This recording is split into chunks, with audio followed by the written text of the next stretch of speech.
एष सुरासुरमण सिन्धवन्दितं दोदगादिकं ममलं पडमामि वर्धमानं तीर्थं धम्मस्कातारं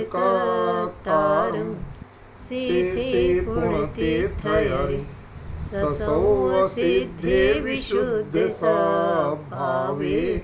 समणेयाणानदंसं चरित तव वीर्यायारि ते सौवे समगं पतेगमेव पतेगं वन्दामि अवट्टन्ते अर्हन्ते मानुषे खेते किच्चारिहन्ताणं सिद्धाणं तरणमो गणहराणम् अज्झावैवगाणं साहूणं चैव सौवेसिं तेसिं विशुद्धदंसं नाणपहाणासमं समासेज्य उपसंपयामि सम्मं जतोणिवाणसंपत्ति।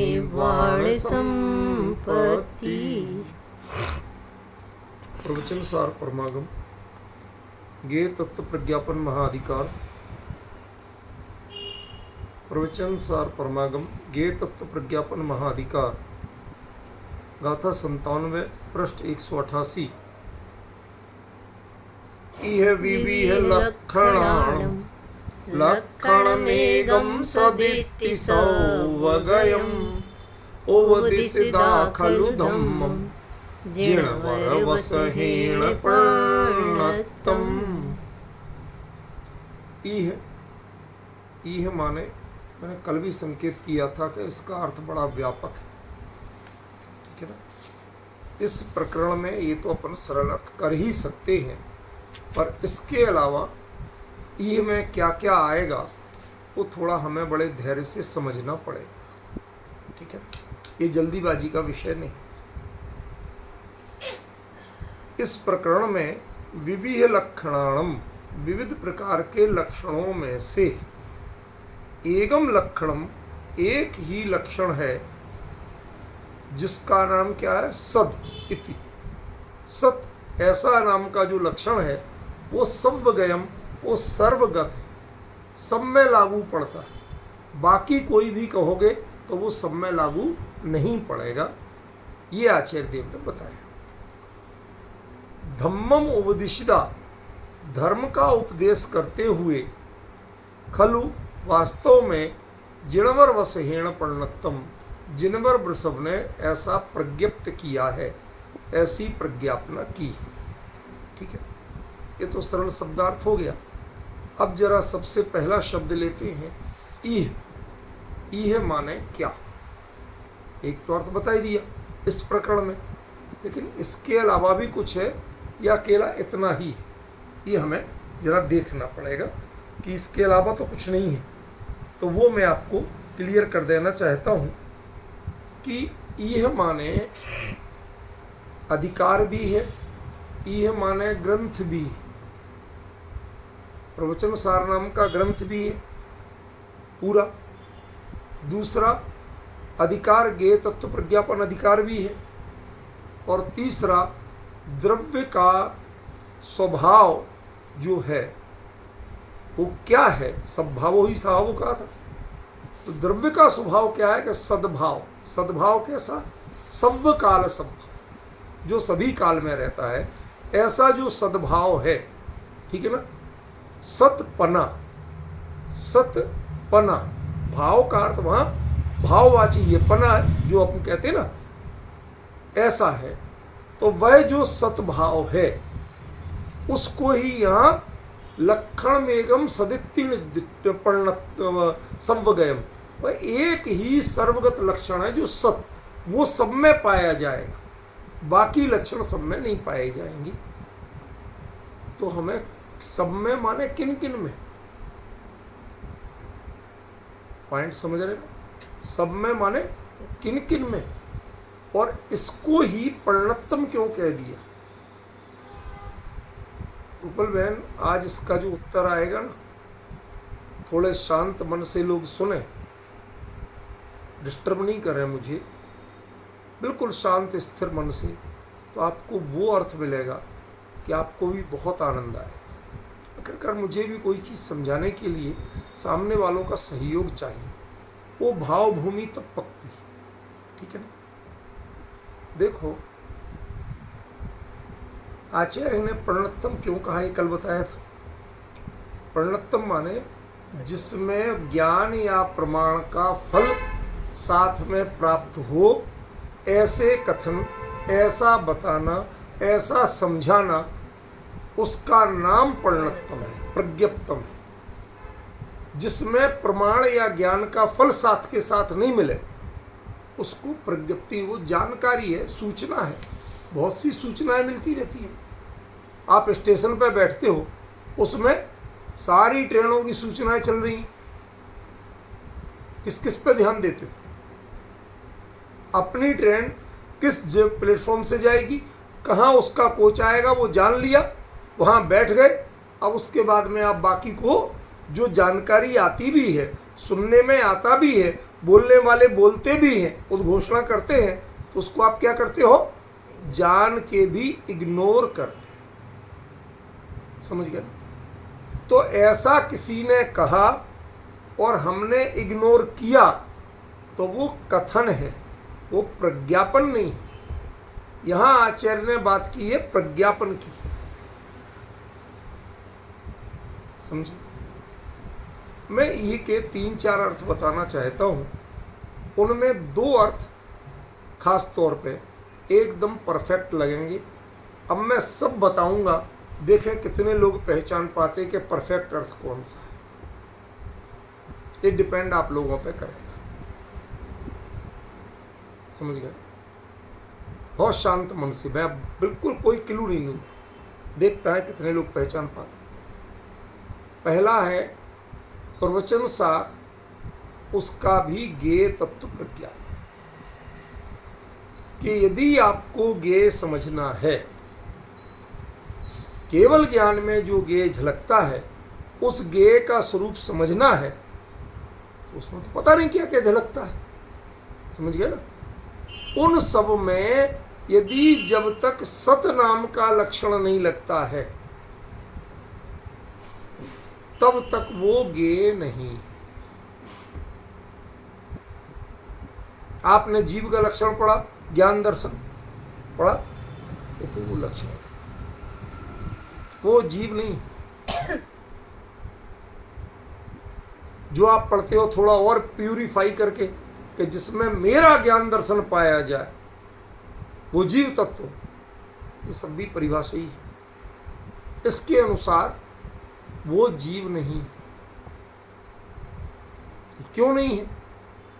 क्योंकि मेरा, तेरा, अभी अच्छा, बुरा, मिथ्या, सम्यक, ये सारे जो भेद हैं, ये कभी सत नहीं हो सकते। और जो सत नहीं है वह लक्षण ही नहीं, क्योंकि ये क्या करे, एकम लक्षणम, एक ही लक्षण है जो सर्वगयम, जो सब में व्याप्त है। और वो लक्षण क्या है? सद इति, सत। इसलिए कहा था मैं, सत का बताया कि दव्वस् सर्वकालम सद्भावो ही सहावो, यही कहा था ना। उसी चीज को लेके चल रहे कि जो लक्षण तो बहुत सारे प्रचलित हैं, लेकिन उन बहुत सारे लक्षणों में, बहुत सारे ज्ञेयों में, हर ज्ञेय का अलग अलग लक्षण, अलग अलग पहचान, अलग अलग प्ररूपणा की गई है। ठीक है ना? यहां ध्यान रखना, प्ररूपणा नहीं है, प्रज्ञापना है। प्रणतम शब्द वो प्रज्ञापन से बना है, प्ररूपण से नहीं बना। अच्छी ढंग से किसी बात को बोलना, परफेक्टली बोलना, जिसके शब्दों में कोई कमी ना हो, वो प्ररूपण है। लेकिन उसमें क्वालिटी किस में है? शब्दों में। परफेक्शन किस में है? शब्दों में। तो कमी कहां है? नहीं पकड़ पाए। उसकी परिणति में कमी है। आपने बिल्कुल परफेक्ट बोला, आपने जो बोला उसमें कोई कमी नहीं थी, लेकिन उसके बावजूद मेरी परिणति उस पर ढुली ही नहीं, मेरा उस रूप में परिणमन हुआ ही नहीं, उससे मुझे फायदा हुआ ही नहीं। भाई एक ही दवाई एक व्यक्ति को लाभ करती है। अब आपको भी बुखार हुआ, आप वही खाने लगो कि इनको तो लाभ हुआ था, मुझे नहीं हुआ। कहते बुखार एक चीज नहीं है, बुखार के अनेकों रूप हैं। शरीर गर्म होता है ये कॉमन जरूर है, पर बुखार के रूप अनेकों हैं, उनकी पहचान अनेकों हैं। ख्याल में ना? तो उसमें असली चीज क्या है? कौन सा ऐसा है जो सब में व्याप्त है? और वो है क्या है?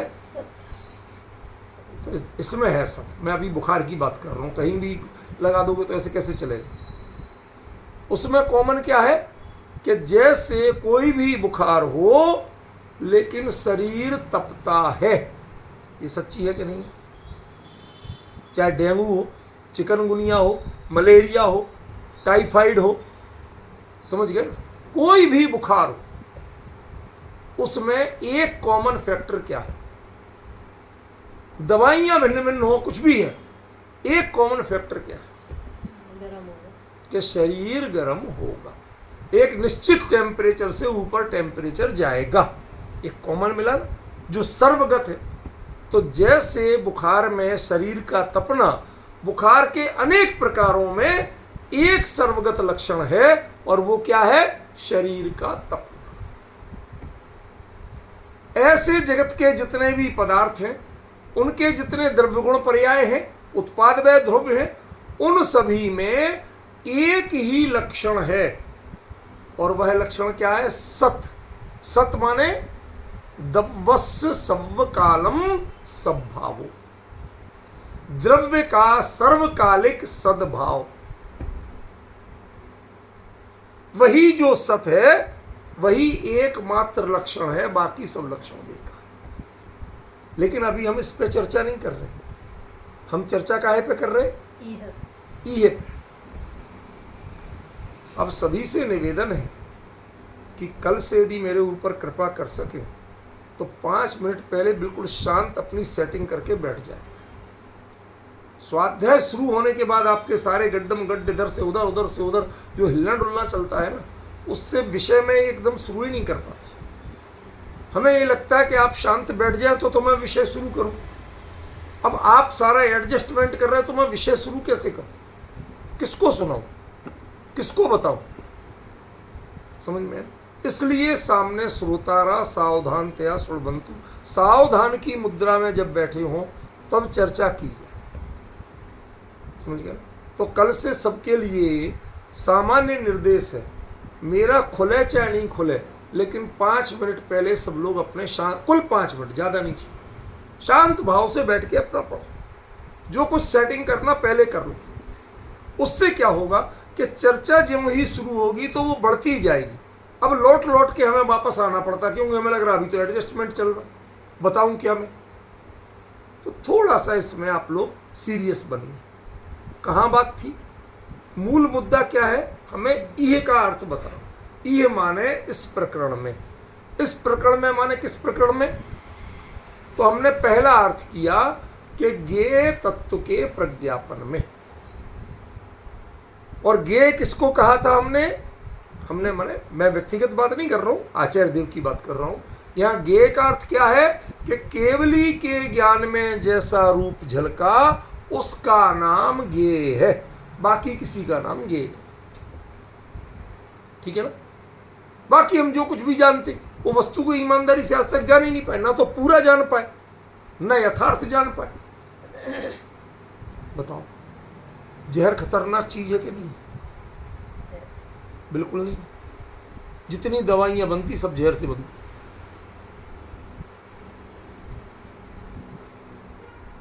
कोई दवाई ऐसी नहीं जिसमें जहर किसी न किसी रूप में नहीं मिला। क्यों? जहर बॉडी में इन्फेक्शन, बैक्टीरियाज, जो भी वायरस, उनसे ही तो बीमारी आती। तो वायरस को खत्म करने के लिए क्या डाला जाएगा? जहर ही डाला जाएगा, और क्या डाला जाएगा? इसलिए सारी दवाइयां जहर से बनती हैं। लेकिन उसका अंतर क्या होता है? किसके साथ दिया और कितनी मात्रा में, अंतर इस बात का होता है। ख्याल में? तो वो वायरस पे तो असर करती है, लेकिन आपको बचाती। हमें वो चीज जानना है कि जिसे हम गेय कह सकें। क्या आप जो जानते हैं वो गेय कहलाने लायक है? वो केवली उस पदार्थ को वैसे ही जानते हैं जैसे आप जानते हो। अरे निर्मल पूरा नहीं जानते, बात दूसरी है, लेकिन आप उसे पक्षपात पूर्ण जानते। आप अपनी मर्जी से, अपनी पसंद से पदार्थ को जानते हो, पदार्थ के स्वरूप के अनुसार पदार्थ को नहीं जानते। बात समझ में आ रही? कुछ जो पदार्थ का स्वरूप है उसके अनुसार नहीं जान रहे। आपकी पसंद क्या? हमें परम शुद्ध निश्चय नहीं की बात पसंद है। व्यवहार क्या होता है? कोई कहता हमें व्यवहार की बात पसंद है। भाई साहब, चारित्रम खलु धम्मो, चारित्र ही असली धर्म है। तुम क्या बात करते? ये सब दंसण मूलो धम्मो चारित्रम, ये सब लड़ाई लड़ते रहो, आप दोनों को कुछ तत्व की प्राप्ति नहीं। क्यों नहीं होना? क्योंकि वो वस्तु आपके ज्ञान का ज्ञेय बनी ही नहीं। क्योंकि आपने वस्तु को वस्तुपने नहीं जाना, सतरूप में नहीं जाना, आपने अपने अभिप्राय से जाना। जानते जानते भी आप चूक गए। कितना जाना? हमें जितना मतलब था उतना जाना, बाकी जाने ही। पॉइंट समझ गए? क्लियर हुआ? ये इसका सबसे बड़ा अंत है। तो एक जो हमने अर्थ किया ई का, वो है ज्ञेय तत्व के प्रज्ञापन के प्रकरण में। ठीक है? और ज्ञेय माने केवली जैसा वस्तु का स्वरूप जानते हैं वैसा जानना है। तो उस जानने में भी अनेकों लक्षण हैं, और उन अनेक लक्षणों में सत नाम का एकमात्र लक्षण है जो सर्वगत है। पहली पंक्ति का एक अर्थ ही है। अब ई का दूसरा अर्थ होगा तो बाकी पूरे उसमें लग जाएंगे। दूसरा अर्थ क्या है? द्रव्य का स्वरूप जानना है। द्रव्य किसे कहते हैं जानना है। तो उसमें जो द्रव्य के विविध लक्षणों में से सत नाम का लक्षण ही द्रव्य का सर्वगत लक्षण। ठीक है? अब बाकी दो कौन से? चार कहे थे ना मैंने, बाकी दो तो भी ढूंढना पड़ेंगे ना। कौन से हो सकते हैं वो? ये माने मैं जो सीमंदर परमात्मा से साक्षात सुन के आया,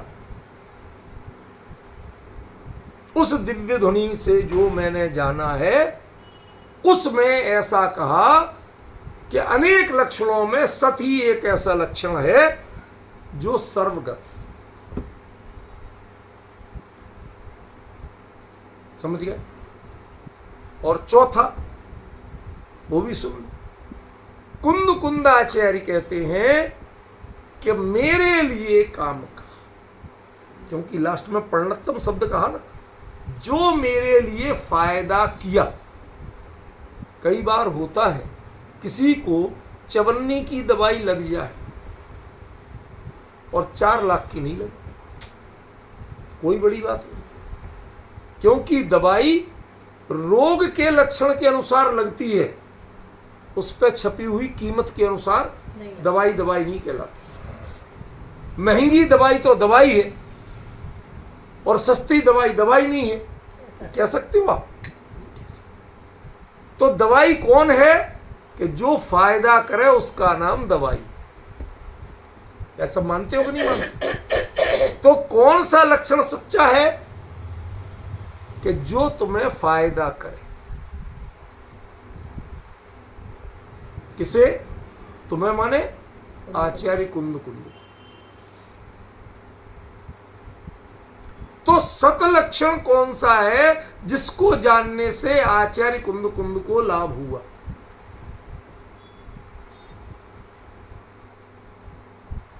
नहीं आया ना पल्ले? नहीं पढ़ा, अभी पढ़ जाए। यही तो बताना है आज, समझ गया? फिर तय करना चार में से कौन सा अर्थ यहां सही है। मैंने कह दिया चार में से दो परफेक्ट हैं और दो साइड के हैं, परफेक्ट नहीं। मैं तीन तो बता चुका, चौथा भी बता रहा हूं, लेकिन चौथा भी आपको क्लियर नहीं है। अभी करता हूं क्लियर। देखो मेरी चर्चा में ये तो रहता है, पहले शुरू के 15-20 मिनट जम के मेहनत होती है। जब बिल्कुल उपयोग को पकड़ में आ जाए कि हाँ ये चीज़ है, तो फिर अगले 35-40 मिनट उसका खुलासा चलता है। ठीक है, यही शैली है मेरी। मैं क्या करूं? आचार्य कुंद कुंद यहां से वहां गए क्यों थे?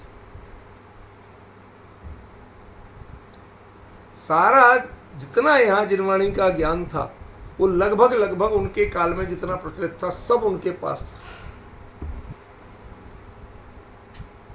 सब उनके पास था, किसी से अनजान नहीं था।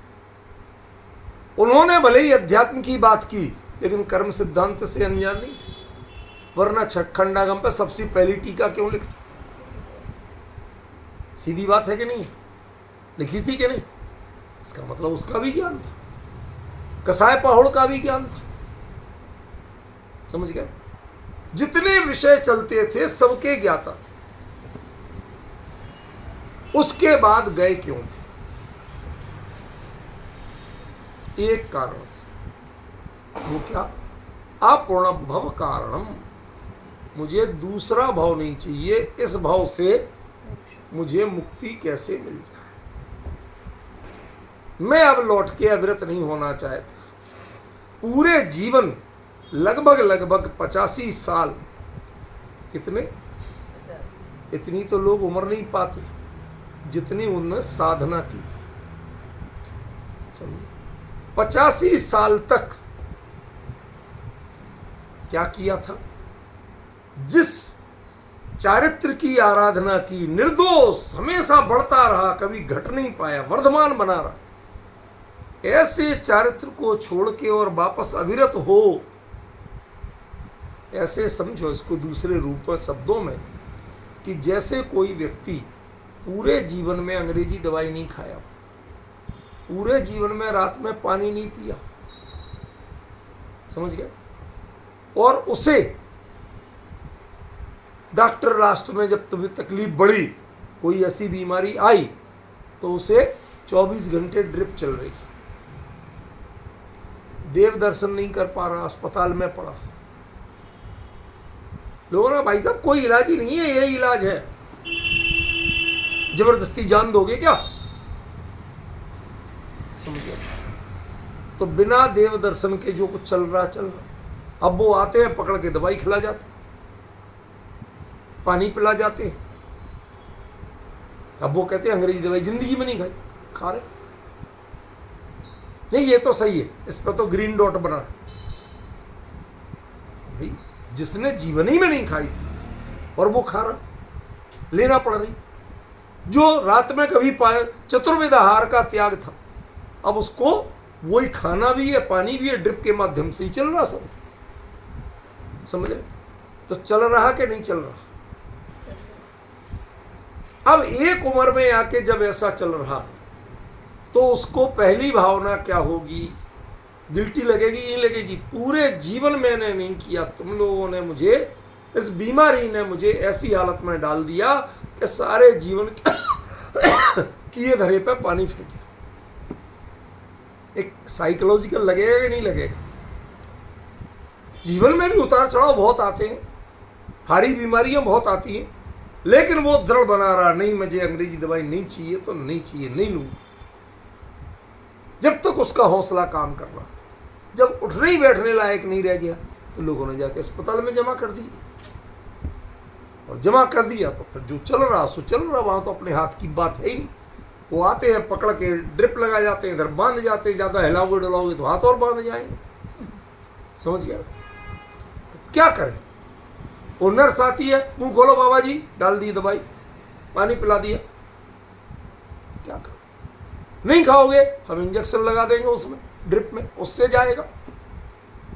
जा तो रहा ही है, अरे मुंह से नहीं जा रहा, जा तो रहा ही है, जा तो उसी शरीर में रहा है। तो अब ऐसी जिसने पूरे जीवन की साधना की हो उसको ये कष्टप्रद लगेगा कि नहीं लगेगा? संक्लेश पूर्ण लगेगा कि नहीं लगेगा?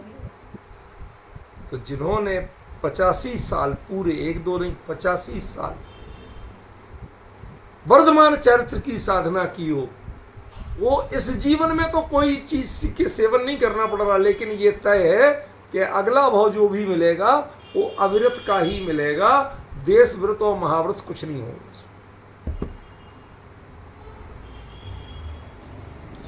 ठीक है ना? इसलिए उनके अंदर में भावना क्या हुई, भाई अब यहां पर इलाज नहीं है मेरा, यहां जो जिनवाणी है उसमें इलाज नहीं है कि हम इस भाव से मोक्ष कैसे जाए, हमें अविरत नहीं होना पड़े, उस हालत में नहीं रहना पड़े सागरों पर्यंत, जिनवाणी में कोई इलाज नहीं। तो जैसे कभी कोई जहां रहता हो तो वहां इलाज नहीं मिले तो वो बड़े शहर जाता है, बड़े अस्पताल जाता है, वहां भी नहीं मिले तो राजधानी जाता है, वहां भी नहीं मिले तो दूसरे देश जाता है इलाज। बिल्कुल वही स्थिति कुंद की थी। जब भरत क्षेत्र में इलाज नहीं मिला तो वो विदेश क्षेत्र में, अब वहां तो इलाज मिलना चाहिए ना, जब ही गए थे। तो क्या इलाज मिला? ये क्या इलाज मिला रूपल में? यह माने यह जगह का वाची नहीं है, यह अपनी प्रणति का वाची है। यह स्वयं कुंद है। यह विविध लक्षणाणम, धर्म के भी साधना के अनेकों प्रारूप बताए गए। समझ गए? कोई ध्यान करने को कहता है, कोई कुछ कर, अनेकों प्रारूप बताए गए। उन अनेकों प्रारूपों में एकमात्र प्रारूप था। क्या था? कि तुम सत की दृष्टि रखो, जो अपरिणामी है उसकी दृष्टि रखो, परिणाम में भी अपरिणामी देखो, परिणाम में भी वो देखो जिसका सर्वकाल सद्भाव है। पॉइंट पकड़े? तुम्हारे स्वर्ग में भी वही उसका सद्भाव है, यहां भी उस जिसका सद्भाव है, जिसे तुम वर्धमान चारित्र मान रहे हो वो सद्भाव रूप नहीं, वो सत नहीं। कुछ पकड़ पा रहे हो क्या कह रहा हूं? वर्धमान चारित्र सत नहीं है। ये मुनिपना सत नहीं है। दर्शन ज्ञान चारित्र की जो परिणतियां हैं उनमें जो स्वरूप का अवलंबन है सत, और वो ना वहां बिगड़ने वाला ना यहां सुधरने वाला। उसने इनके मन को पूरा चेंज कर दिया। यहां भाई और उत्कृष्ट ध्यान करो, सूक्ष्म क्रिया प्रतिपाती कर लो। भाई साहब बताना कहां मिलती है सूक्ष्म क्रिया प्रतिपाती? जैसे कोई कहे कोई दवाई, भाई साहब कहां मिलेगी बताना, पूछते कि नहीं? तो हमारे विजय जी बहुत बड़े ज्ञानी आत्मा, जरा इनसे पूछो कि सूक्ष्म क्रिया प्रतिपाती कहां मिलेगी, कौन से गुण स्थान में होती है सूक्ष्म क्रिया प्रतिपाती, है पता?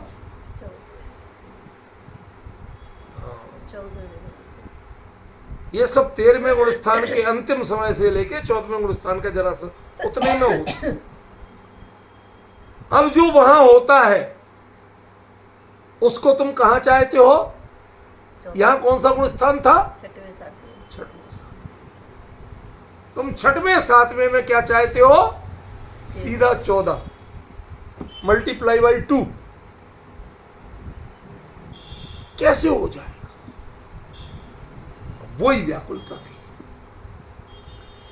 कहते वो भी सत नहीं है और ये भी सत नहीं है। दर्शन ज्ञान चारित्र की जो परिणतियां हैं वो सत है। श्रद्धा श्रद्धा के रूप में प्रणमन कर रही, ज्ञान ज्ञान के रूप में प्रणमन कर रहा, चारित्र चारित्र के रूप, इनमें कुछ भी नहीं बिगड़ा। अनंत गुणों की प्रणतियां जो हो रही हैं वो सत्य हैं। उनमें जो तुम अच्छा या बुरा करते हो वो असत है। सम्यक और मिथ्या देखते हो वो असत है। चाहते हो और हटाना चाहते हो वो असत है। तुम्हारी वासनाएं, तुम्हारी चाहे, तुम्हारी डिजायर्स वो असत है। वस्तु की परिणतियां असत नहीं। वस्तु का एक भी गुण असत नहीं है, एक भी शक्ति असत नहीं है, विभाव स्वभाव शक्ति भी असत नहीं है। आप कह सकते हो अरे ये नहीं होती तो अब जीव विभाव रूप होते ही नहीं। तुम्हारे कहने से नहीं होता, अनादिकाल से निगोद में वैसे ही था, स्वभाव के अवलंबन से था। हाँ था स्वभाव के अवलंबन से, मतलब जीव बना रहा, जड़ नहीं हुआ। क्यों? क्योंकि चाहे पर्याय ज्ञान रही, सब भावो ही सहाव, सब कालम सब भावो, जो सर्वकाल सद्भाव है वही स्वभाव है। वो सत की दृष्टि, वो सत का लक्षण जो कुंद कुंद ने पाया तो मुझे भगवान बनना, ये विकल्प भी मिट गया। अपनी परिणति में गायक का अवलंबन सदा काल बना हुआ है, गायक की छवि सदा काल बनी हुई है। सिद्ध दशा में भी करोगे क्या? यही तो करोगे। अरे कहीं सविकल्पक है, कहीं निर्विकल्पक है, इसके अलावा अंतर क्या? तुमने उसे छोड़ा तो नहीं, तुमसे छूटा तो नहीं, बसा हुआ है ना। दैट्स इट, हो गई पूरी बात। ये विविध लक्षण, यहां हमारे सामने विविध लक्षण धर्म के, उनमें एक ही लक्षण है जिसका नाम सत है, जो सर्वकाल सद्भाव रूप है, वो ही सत है। वो सर्वगत है, वो हर पर्याय में पाया जा रहा है। अभी छठवें सातवें गुण स्थान की पर्याय में भी है, आगे चौथे गुण स्थान की पर्याय में भी वही है, और उसके बाद पुनः दीक्षा श्रेणी आरोहण और सिद्ध, वहां तक सब में वही है। तुमने जो पर्याय की दृष्टि की है, प्रणमन की दृष्टि की है, असत्य वो था। तुम्हें जो अपण भव कामिणो, दूसरा भाव नहीं हो जाए, ये जो कामना थी ना, ये जो बेचैनी थी, इस बेचैनी का जनक कौन था? इसका बाप कौन था? कि सत की दृष्टि नहीं थी। तुम्हें दृष्टि किसकी थी? जो टिकता नहीं, जो सर्वकाल रहता नहीं, उसकी दृष्टि थी। तुम चाहते थे वर्धमान चरित्र बना रहे। ये वर्धमान चरित्र के आत्मा का स्वभाव है? ये रिद्धियां क्या आत्मा का स्वभाव है? नहीं। इनसे भिन्न जो इन रिद्धियों के काल में भी दर्शन ज्ञान चारित्र की निर्मल प्रणति जो अंदर में चल रही है, गायक का आश्रय जो निरंतर चल रहा है, उसको छोड़ नहीं पाए, मिथ्या दृष्टि अवस्था में भी नहीं छोड़ पाए। गायक छूटा था। अरे भाई, विरोध किया किसी ने तो नाम किसका लिया? गायक। और जाप जपा किसी ने तो नाम किसका लिया? कि गायक। गायक छूटा कहां था? पॉइंट समझ रहे कि नहीं समझ? किसी स्थिति में गायक की परिणति से गायक छूटता नहीं है, गायक उससे भिन्न होता नहीं है। वो विरोध करे, क्या गायक गायक लगा रखा है, तो भी हर बार तुझे गायक ही बोलना पड़ेगा और कुछ नहीं। विरोध में भी गायक और अनुरोध में भी गायक। आज तक गायक की प्रणति से गायक छूटा नहीं। समझ गया? लक्षण मेघम यही एक लक्षण है। ये जो सतपना है, जो समकाल सद्भाव है, तुमने कुंद कुंद सोच कैसे लिया कि हम इसी भाव से चले जाएं और उस परिणति में कुछ है ही नहीं? कैसे सोचते? किस जीव के लिए ये स्टेशन नहीं आए? सबके स्टेशन, सब जगह गए हैं। ये केवली की दृष्टि यदि ऐसी हो जाए, इन पर अटकने लगे, तो केवली केवली नहीं बन सकते, ना वो सत्य का प्रज्ञापन कर सकते। वो बोल ही नहीं पाएंगे, बता ही नहीं पाएंगे। बताएंगे कैसे? कैसे बताएंगे? जिसका खुद का विजन ठीक नहीं है, वो दूसरे का ऑपरेशन सही कैसे करेगा? दूसरों की आंख कैसे ठीक करेगा?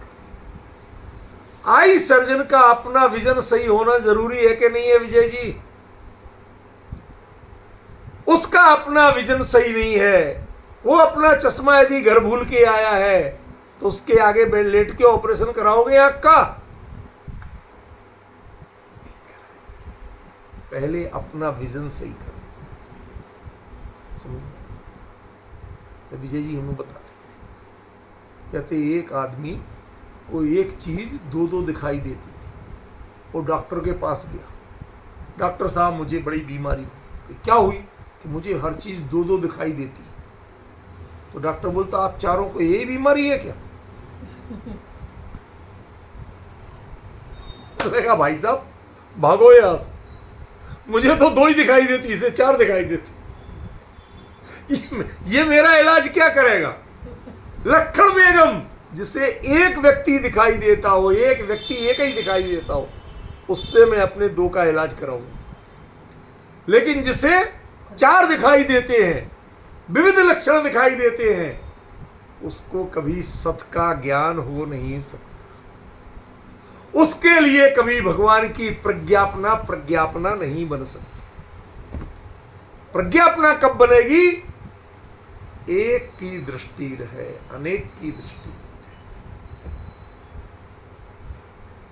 ख्याल में पड़ रहा है रूपल बहन? चार लक्ष्य परिभाषाएं बता दी, यही के चार अर्थ बता दी। ज्ञेय के रूप में, द्रव्य के रूप में, ठीक है ना, और तीसरा सीमंदर स्वामी और दिव्य ध्वनि के रूप में, और चौथा कुंद कुंद की प्रज्ञापना। अब ये बताओ, इन चार में से मैं चारों के नंबर दे देता हूं, क्योंकि आपको बोलना तो है नहीं, तो इशारा करके बताओगे। ये पहले इस उंगली का नाम है द्रव्य के, ज्ञेय के रूप। इस उंगली का नाम है द्रव्य के रूप में, इस उंगली का नाम है दिव्य ध्वनि के रूप में, और इस उंगली का नाम है कुंद कुंद के। इनमें दो बिल्कुल परफेक्ट अर्थ हैं और दो परफेक्ट अर्थ नहीं है, गलत अर्थ है, ये शब्द प्रयोग नहीं करना, ठीक है ना? कौन से दो परफेक्ट हैं पकड़ के बताओ, देखे कौन कौन बता पाता।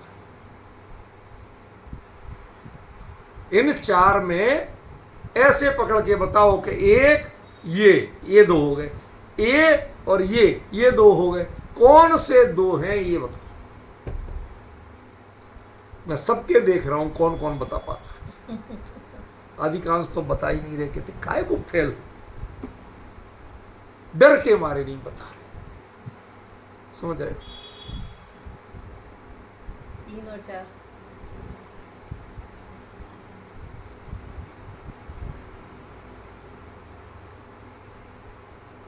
सही उत्तर है 1 और 4।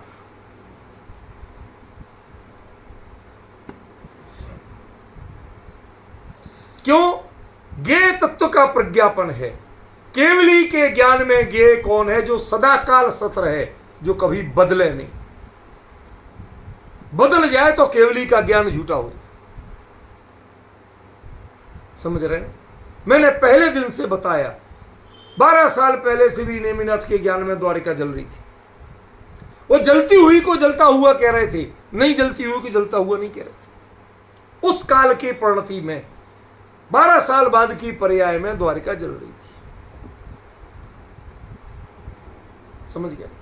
केवली के ज्ञान में ज्ञेय कभी अविद्यमान नहीं होता है, कभी परिवर्तनशील नहीं होता है, वो सदा सत रहता है। ये ज्ञेय तत्व का प्रज्ञापन है, इसमें द्रव्य का लक्षण ये मुख्य प्रतिपाद्य नहीं है। आचार्य ने द्रव्य तत्व प्रज्ञापन नाम नहीं दिया या द्रव्य प्रज्ञापन नाम नहीं दिया। क्या नाम दिया? ज्ञेय तत्व प्रज्ञापन। ज्ञेय और ज्ञेय तत्व, इनमें क्या अंतर है? ज्ञेय वस्तु है और ज्ञेय तत्व वस्तु के प्रति आपका विजन है, आपकी पहचान है। वस्तु है लेकिन आपको पहचान ही नहीं। वो एक चरक नाम का ऋषि था, वैद्य था वो मूल। अब उसके सामने कोई बीमारी आई। अब उसके पहले किसी ने उस बीमारी का इलाज ही नहीं किया था, नई नई फैली थी। तो वो परेशान, क्या दवाई दूं इसको, पता ही नहीं इसका इलाज कैसे हो। समझ गया? अब लोग मर रहे, महामारी फैल रही। तो वो जंगल में घुस गया, ढूंढ रहा दुनिया भर के। कई जहर उतारने की दवाइयां साथ में लेके गया कि मैं नई चीज चखूं, वो जहरीली हो और मैं ही मर जाऊं, तो फिर रिसर्च कौन करेगा? तो वो इलाज लेके दुनिया भर की चीजें चखी, पहचानने की कोशिश की, नहीं आया समझ। अब जो असली जड़ी थी उसकी बेल थी छोटी। तो वो खड़ा खड़ा कहीं ऐसे देख रहा चौतरफा और उसे कोई समझ में नहीं आ रहा। तो वो बेल उसके पैर पे चढ़ गई। उसने उसके पैर को पकड़ लिया कि भले आदमी जरा नीचे भी देख ले। ऊपर ऊपर के तो चारों तरफ देख रहा है, नी देख ले, मैं यहां हूं। उसने उसको चक्के, अरे परफेक्ट, इसमें वो तत्व हैं जो इस बीमारी का इलाज कर सकते। तुम जगत के चकाचौंध में परिवर्तनशीलता को देखते हो और वस्तु तुम्हारे चरण पकड़ के कहती है सदिति। जो इस परिणमनशीलता में अपरिणामी है, जो सर्वकाल सद्भाव रूप है, बस वही ज्ञेय है। तुम्हें वही जानना है, अन्य कुछ भी जानना नहीं। और हे कुंद कुंद, यदि तुम उस अपरिणामी को जान लोगे तो तुम्हें ना तो विरत दिखेगा, ना विरत का मोह होगा, ना अविरत का भय होगा। विरत का मोह और अविरत का भय किसको रहता है? जिसने अपरिणामी को नहीं जाना, जिसने सत की दृष्टि नहीं। वो एक पर्याय को रखना चाहता है और दूसरी पर्याय से बचना चाहता है। कुंद कुंद, तुमने ऐसा क्यों सोचा? उत्तर देखिए, इस गाथा से उत्तर क्या मिल रहा कुंद कुंद? एक और बताऊं, ये कुंद कुंद की खूबी है क्योंकि ये समोषण भगवान की दिव्य ध्वनि का माल था। इसमें उन्होंने हर अध्याय का नाम क्या दिया? प्रज्ञापन। ज्ञान तत्व प्रज्ञापन, ज्ञेय तत्व प्रज्ञापन। ये जो नाम दिए ना, मतलब ये काम करेंगे ही करेंगे। ये ऐसी दवाई नहीं है जो काम नहीं करे। प्रवचन सार को यदि पढ़ोगे तो उसका इफेक्ट हो, यदि समझ में आ गया तो पक्का इफेक्ट हो। बाकी से आप इमोशनल इफेक्ट ले सकते हो, वस्तुगत इफेक्ट नहीं ले सकते। समय सार पढ़ के जब लोग चर्चा करते हैं ऐसे भाव विभोर होते, और उसके बाद अरे लाओ कुछ मालटाल क्या बनाया आज, ये जब चित्त पे चढ़ता है तो सारे रस फीके लगते हैं। रसनी रस हो जाए तत्क्षण, अक्ष विषय नहीं भावे। जब निज आत्म अनुभव आवेगी, जो बात है ना, वो क्या है? वो है सत की दृष्टि। ज्ञायक की दृष्टि से आत्मानुभूति नहीं है, सत की दृष्टि से आत्मानुभूति है। ये यहां पर बताना चाहते।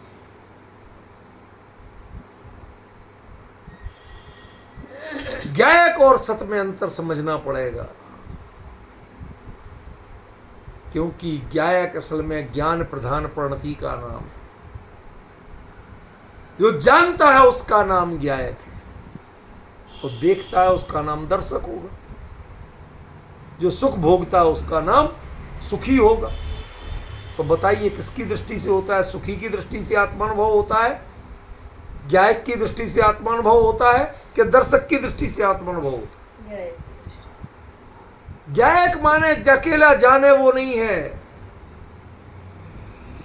गायक माने जैसा गे है, जगत जिसका गे बन सके, मतलब जगत को यथार्थ जान सके, अपनी रुचि अपनी पसंद से नहीं जान। जब जगत गे बनेगा तब तुम गायक कहलाओगे। विषय रूपल बहन बहुत सूक्ष्म है, कोई इसमें रस नहीं है, कोई दृष्टांत नहीं है, कोई चुटकुला नहीं। क्या करूं, कहां से लाऊं इसको बताने वाले दृष्टांत, कहां से लाऊं? मेरी समझ इतनी नहीं है कि मैं ला सकूं, और कल्पनाओं से बना सकूं, ये भी मेरी क्षमता नहीं। समझ रहे हो क्या कह रहा हूं? आचार्य ने दो चीजें, पहला और चौथा, यही क्यों है कि एक तो ज्ञेय का स्वरूप ऐसा है, केवली के ज्ञान में ऐसा आया। उन्होंने आज तक जान ही नहीं पाया कि राग द्वेष किससे होते। आपको लोगों की प्रणतियों से राग द्वेष हो जाते हैं, लेकिन केवली का ज्ञान आज तक राग द्वेष के कारण को नहीं पहचानता। सारा कर्णानुयोग फेल है, केवली के ज्ञान में कर्णानुयोग नहीं चलता। विजय जी बता दूं, आप कहते हो ना चारित्र मोहिनी कर्म के उदय से ऐसा जीव का परिणाम होता है, दर्शनावरण के तीव्र उदय से हमें दिखाई नहीं देता, ज्ञानावरण के तीव्र उदय से हमें समझ में नहीं आता। कहते ये टोटल बकवास है।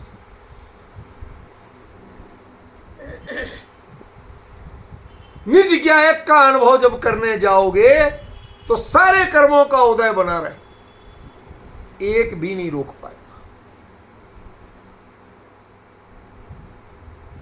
समझे ना? इसलिए आचार्य ने क्या कहा, केवली के ज्ञान में वस्तु का जैसा स्वरूप है जिसमें राग द्वेष मोह की और भले बुरे की प्रणतियों का प्रवेश नहीं है, जिसमें ज्ञान किसी की प्रेरणा से नहीं जानता है, ज्ञान अपने स्वभाव से जानता है। आज लोग जो ज्ञान को सुपर प्रकाशक कहने में घबराते हैं, वो क्यों घबराते हैं? कभी सोचा आपने? विजय जी, ज्ञान स्वप्रकाशक है, पर प्रकाशक है, कि सुपर प्रकाशक है?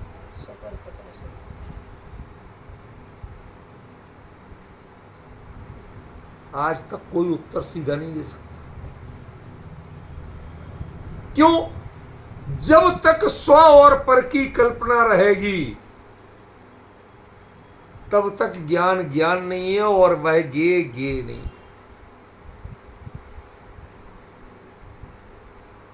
वो झलकता है, कुछ भी जानने में आता है, उसमें खतरा कहां है? क्योंकि जो आपको स्व और पर की कल्पना से जो व्यथा उत्पन्न होती थी, राग द्वेष मोह उत्पन्न होते थे, वो सब छूट गए। ज्ञान अपनी निर्मल प्रणति करते हुए भी राग द्वेष को उत्पन्न नहीं करता है। उस क्षण जाना जाता है कि इसने ज्ञेय को जाना। अब इसके लिए ज्ञेय नजर में आया, उसके पहले मोह नजर में आता, ज्ञेय नजर नहीं आता। एक बात बताओ, दुनिया में जो मांसाहारी जानवर आदि हैं, वो उन चीज़ों को जो खाते हैं वो बड़े मतलब अच्छे समझ के, स्वाद लेके, सब कुछ करके खाते हैं ना। कल्पना कर सकते हैं? मैं जो बता रहा हूँ उसका मर्म समझने की कोशिश करना, मैं आपको नेगेटिव बात नहीं कह रहा। कल्पना कर सकते हैं? क्यों नहीं कर सकते? अरे क्या, क्यों है क्या वो आत्मा में प्रवेश करना नहीं, पुद्गल का पुद्गल में स्पर्श होना, जो वस्तु है सो है, आपने जीव की हिंसा और अहिंसा के हिसाब से ही सारा सोच लिया, अन्यथा कितने जीव इस मिट्टी में मिले हैं, कितनी मृतदेहें इस मिट्टी में मिली हैं, उस खेत में कितने केंचुए, कीड़े मकोड़े, कितनी चीजें मिली हैं, कितनी देहों से, वो सब मिट्टी ही थी। मिट्टी से मिट्टी बन के पौधे बने, पौधे से उससे निकलने वाले गेहूं में आपको कोई ऐतराज है? केवली के ज्ञान में वो भी सत्य है और ये भी सत्य है। मैं किसी का भोक्ता हूं ही नहीं, मैं ज्ञाता मात्र। ज्ञाता को ऐतराज नहीं होता है, भोक्ता को ऐतराज होता है। जब आप भोक्ता बनते हो तो आप ये सही है, ये सही नहीं है, इसका ग्रहण करना है, इसका नहीं करना। जिसको जानना है, जिसके ज्ञान में झलक रहा है, वो क्या हटाएगा और क्या बुलाएगा। इसीलिए वीतरागता के बिना सर्वज्ञता नहीं होती। ज्ञेय तत्व का प्रज्ञापन आप कब कर पाओगे, कब समझ पाओगे? कि जब अपनी प्रणति को तावत काल वीतरागी बनाओगे। यदि तावत काल वीतरागी नहीं बना पाए आप, तब तक ज्ञेय आपके लिए ज्ञेय नहीं बनेगा। सत दिखना चाहिए, उसमें परिणति नहीं दिखना चाहिए। पर्याय है, लेकिन पर्याय भी कैसी दिखनी चाहिए? सगी दिखनी चाहिए, सौतेली नहीं दिखनी चाहिए। नहीं आया समझ? लोग बोलते हैं साधर्मी भाई, साधर्मी बहन, सौतेला भाई, सौतेली बहन। तो एक चुटकुला चलता है विजय जी, लेकिन है बड़ा मार्मिक। हरियाणा के एक बच्चा स्कूल में पढ़ने आया, तो स्कूल में घटनाएं बहुत चल रही थी कि लड़के लड़कियों को छेड़ते हैं, ये करते वो करते। तो प्रिंसिपल ने कहा, देखो प्रेयर के बाद अब जितने बच्चे हैं वो सब लड़कियों को अपनी बहन मानेंगे, बोलो प्रतिज्ञा करो। तो एक हरियाणा का कहता, मैं तो नहीं मानू। कि जब सब मान रहे तुम क्यों नहीं मानोगे? कि इतने भात कौन भरेगा? अरे भाई, जब बहन मानूंगा तो जो मानेगा तो भरेगा, फिर कैसे बच पाएगा? जब भात ही नहीं भरना है तो बहन काय की मानी? फॉर्मेलिटी कर रहे हो, दिखावा कर रहे हो। बड़ा मर्म है उसमें। कहने को हरियाणा वाले रफ टफ कहलाते हैं, लेकिन यथार्थ है। इतने भात कौन भरेगा? कहां से लाऊं इतना पैसे? हर रोज कोई ना कोई का भात भरना पड़े, कहां से लाऊंगा? मतलब बहन मानना माने वो जिम्मेवारी निभाना पड़ेगी। ये बोलने की मुंह बोली बहन नहीं चलेगा। डिफरेंस समझिए। क्योंकि पर्याय भी सग पज्जायम, सगी होती है। बताया था कि नहीं? पर्याय सौतेली नहीं होती। अब उसमें जो सगी है उसको देखो तो सत रहेगा, और जो सगी नहीं है उसको देखोगे तो असत रहेगा। ज्ञान की प्रणति ज्ञान रूप, दर्शन की प्रणति दर्शन रूप, श्रद्धा की प्रणति श्रद्धा रूप, चरित्र, उसमें कोई दोष नहीं है, निर्दोष दिखना चाहिए, तो सब सत लगेगा। और सदोष दिखेगा तो असत लगेगा। मैं एक बहुत गंदा सा दृष्टांत दे रहा हूं, पर जरा सा है, शांत मन से सुनो। एक व्यक्ति 200 मीटर दूर किसी लड़की की नजर को पढ़ सकता है, देख सकता है कि वो उसकी नजरों में क्या चल रहा हो, कौन से भाव चल रहे, और दूसरा उसे कुछ क्या है, बैठी है, मुझे क्या करना, देख ली लड़की, देख ली, और वो उसकी आंखों के भाव देख के उसके भाव बदलते रहते। अब दो लोग हैं, एक है धर्मात्मा साधु महात्मा, और एक है आंखों का डॉक्टर। अब साधु महात्मा क्या कहेगा, तुझे कर्म बंद होगा नालायक, मंदिर में बैठ के देख देख के ऐसे भाव कर रहा, कहेगा कि नहीं कहेगा?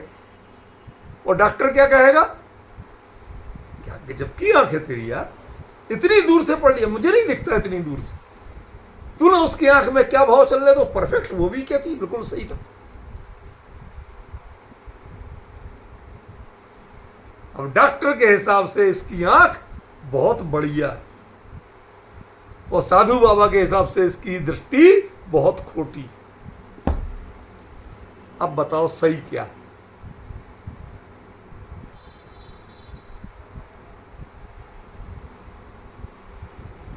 इसके लिए किसी कवि ने लिखा, दृष्टि का जो विषय, दृष्टि माने समय सार वाली दृष्टि का विषय नहीं, दृष्टि का जो विषय है वो उसको दिखना चाहिए। दृष्टि का काम देखना, चाहना ये दृष्टि का काम नहीं।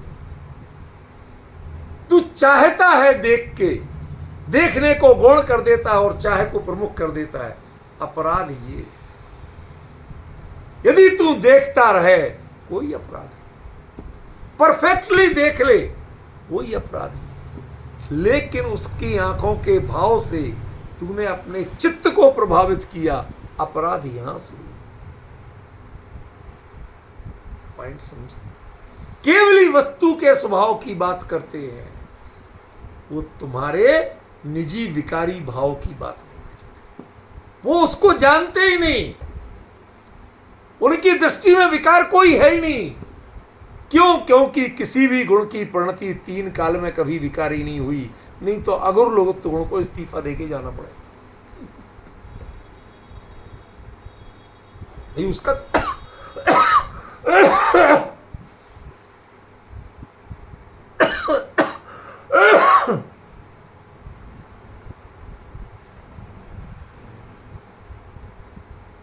कल देखें, तब नहीं बोल सकते।